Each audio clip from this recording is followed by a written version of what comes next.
Hello, scholars. Welcome to our last lesson in the green iReady book. We are on page 235. We are reading Oedipus and the Sphinx. So when you're trying to pronounce this name, basically cut off the O and pronounce it Oedipus and the Sphinx. In the tales of ancient gods and goddesses, heroes and monsters, there was a wandering traveler by the name of Oedipus who journeyed aimlessly through the countryside in the hope of eluding his destiny. Eluding means avoiding. After a number of years of traveling, he one day arrived at the exalted city of Thebes, whose gates were barred to prevent anyone from entering or leaving. Exalted means famous, or held in high regard. A horrific creature called the Sphinx guarded these gates. She had the body of a lion, wings of an eagle, and head of a human woman. The Sphinx allowed no one passage through the gates, not without first answering a riddle. If the person could not give a correct answer, the Sphinx would devour him. For many years, the brave and foolish stood before the Sphinx and demanded she pose her riddle. None had given the correct answer, and therefore none had survived the challenge. The city of Thebes continued to be isolated from the rest of the world. Couple words in there. Devour is eat, and isolated is alone. Then came the day Oedipus stood before the Sphinx. I request admittance into the city, or entrance. No one may enter Thebes, the Sphinx replied, without first answering my riddle. Oedipus was a well-traveled man who had seen a great many things in his day. He felt confident he could answer the Sphinx riddle, and if not, he kept his hand resting on the hilt of his sword. The hilt is the part right here where you hold it if you want to attack someone. Then ask, he said, for I do not fear any test you might put before me. The Sphinx had not eaten in many weeks, and so she rose to her full, fearsome height, eager to have her next meal. What walks on 4 legs in the morning, 2 legs at noon, and 3 legs in the evening? This gave Oedipus pause, since he'd seen all manner of beasts, from the winged to the finned to the hooved, but he had never seen a creature such as this. The Sphinx read the hesitation in the man's face, and he knew he had bested another. Bested, in this case, means to win against. But then a thought came to Oedipus. It is man. Man crawls on all 4s as a baby, in the morning, walks on 2 legs during adulthood, at noon, and leans on a cane in his old age, in the evening. He had done it. He'd answered correctly, and the Sphinx was so enraged that someone had finally answered her riddle that she flung herself off the city walls and down into the sea, where she was never seen or heard from again. The city gates of Thebes were opened once again, and the city's inhabitants hailed Oedipus as a hero for ridding them of the terrible monster that had kept them prisoners for so long. Take a second. Make sure you figure out your theme, your plot, and your character types, just like we did for lesson 29. So we have theme, plot, and character types. Our next story has quite a long blurb. This is just giving a summary because this is an excerpt from a series of novels. So we have The Grey King is part of Susan Cooper's The Dark is Rising sequence of popular fantasy novels that are steeped in classic Welsh and Celtic mythology. This volume of the series, volume is book, tells the story of 12-year-old Will Stanton,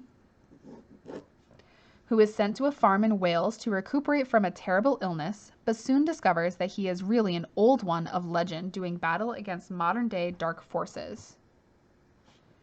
Wales is a country near England, just to give you an idea. In the following scene, Will and his new friend Bran have begun a quest to find a golden harp, whose music will help them defeat the dark. They find themselves in a dimly lit chamber, or dark chamber, where 3 hooded figures pose riddles the boys must answer in order to prove themselves worthy of the harp. You may have already noticed a connection from the other story. From The Grey King by Susan Cooper. The soft-voiced lord in the lightest robe, who had spoken first, swiftly stood.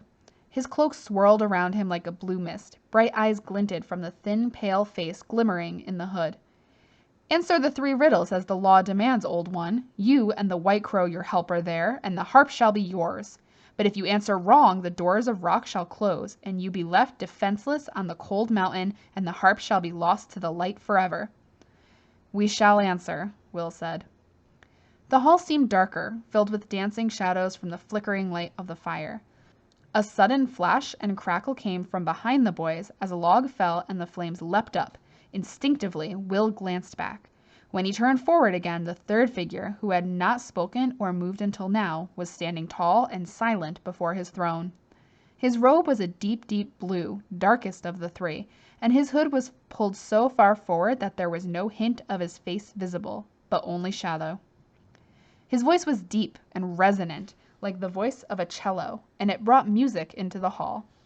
So resonant is kind of like booming. And a cello is a string instrument that's kind of like a really big violin. And you hold it between your legs and you sit down to play it.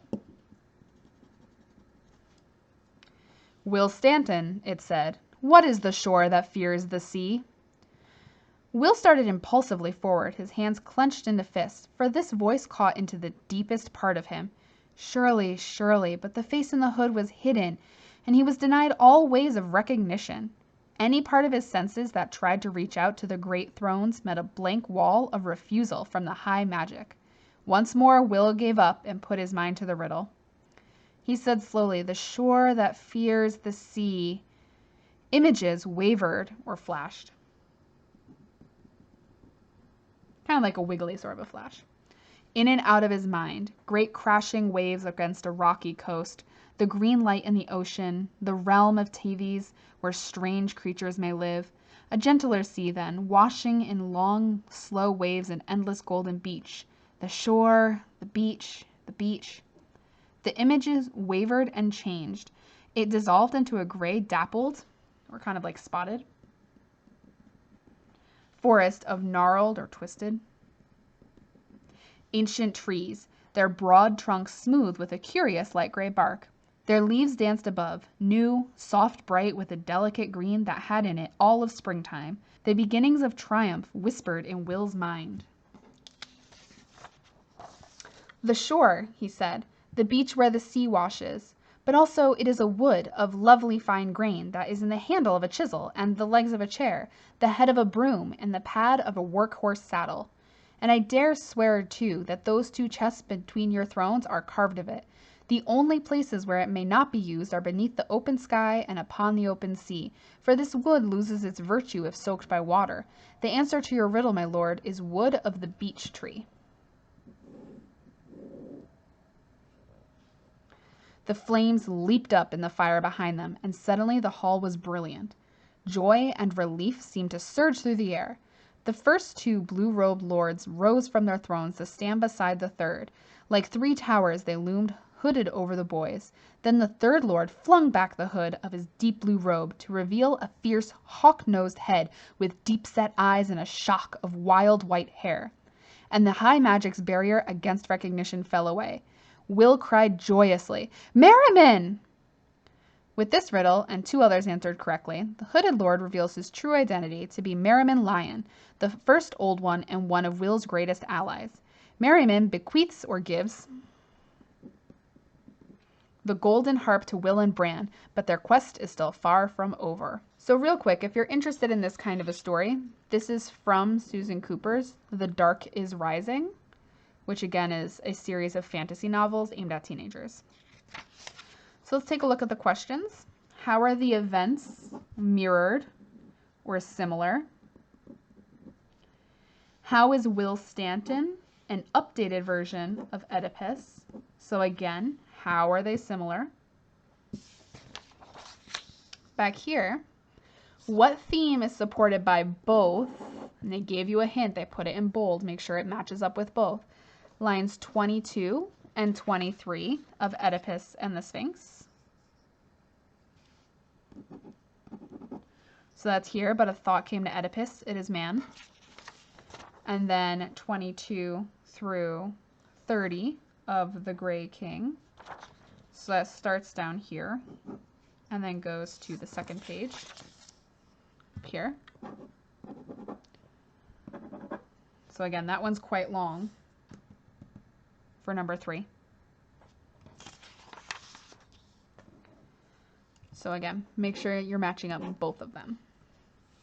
Now down here, we are asking you to do the essay. So it says, Oedipus and the Sphinx is a myth, and the Grey King is a modern fantasy. How is the Grey King a modern retelling of the Sphinx myth? So again, put another way, this one is, how are they similar or connected? What details do the myth and the modern tale have in common? So here, for details, you're thinking of specific plot events, which also means that you should take a second to do your gist, your theme, and your character for the Grey King. And then we have our bullet points as usual. In your response, be sure to explain how the Grey King is a modern retelling of the Sphinx myth. Compare the myth and the story to show what details, or again, events, they have in common, and use details from both texts to support your response.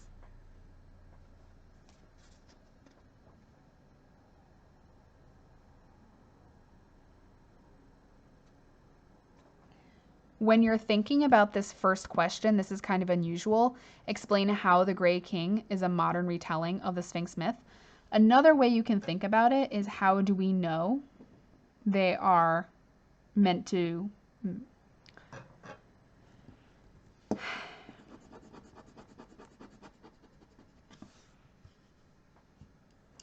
Now this first question is a little bit unusual. Explain how the Grey King is a modern retelling of the Sphinx myth. Another way you can think about that is, how do we know that the Grey King is supposed to match up with the Sphinx myth?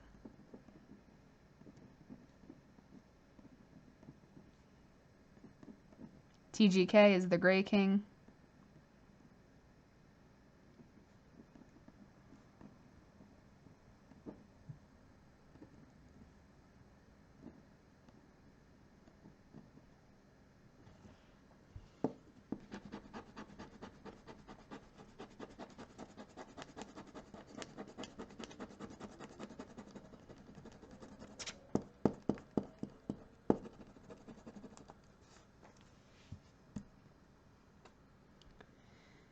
When you're working on this first question, I know it's a little bit unusual. Explain how the Grey King is a modern retelling.